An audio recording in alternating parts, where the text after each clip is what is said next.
మన జీవితంలో అవసరానికి ఆదుకునేవారు ఉండరు, కానీ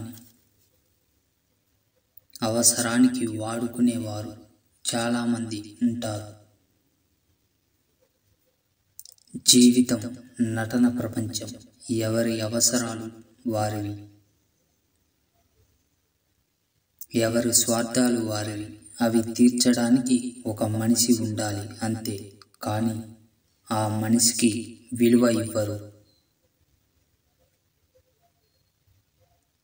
నటించే మనుషుల మధ్య ఆట బొమ్మగా ఉండి అక్కడే ఒంటరిగా మిగలడం కంటే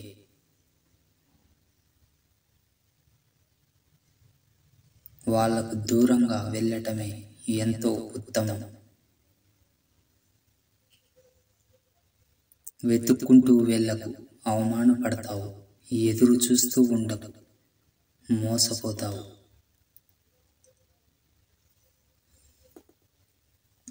నిన్ను మాత్రమే నువ్వు నమ్ముకో.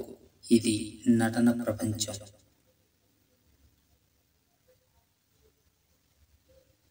ఆత్మీయులు అనుకున్న వాళ్ళే నమ్మక ద్రోహులైతే పిరికివాడు కృంగిపోతాడు.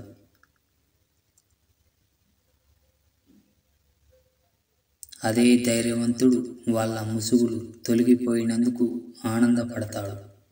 గెలిచేందుకు మరింతగా పోరాడుతాడు.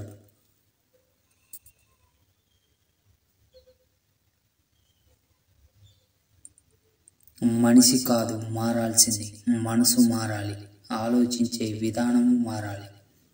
మంచిగా ఆలోచిస్తే అన్నీ మంచిగానే కనిపిస్తాయి.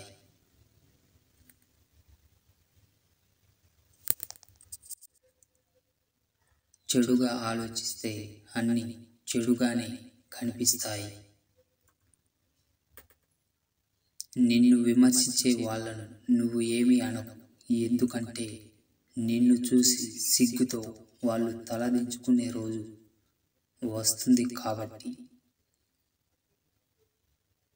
నిజాయితీగా ఉన్న చోట మంచితనం ఉంటుంది. విధేయతగా ఉన్న చోట మంచి ప్రవర్తన ఉంటుంది. ప్రేమ ఎక్కువగా ఉన్న చోట కోపం కూడా ఎక్కువే ఉంటుంది.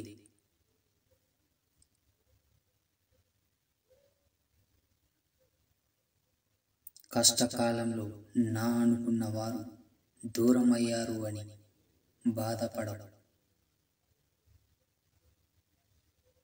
ఆకులు రాలిన చోట కొత్త చిగురు మొలకెత్తుతుంది. అలాగే జీవితం కూడా.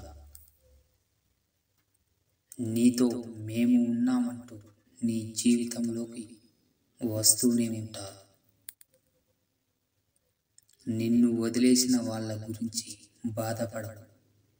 నీతో మేము ఉన్నాము అని వచ్చే వారిని చూసి ఆనందపడు.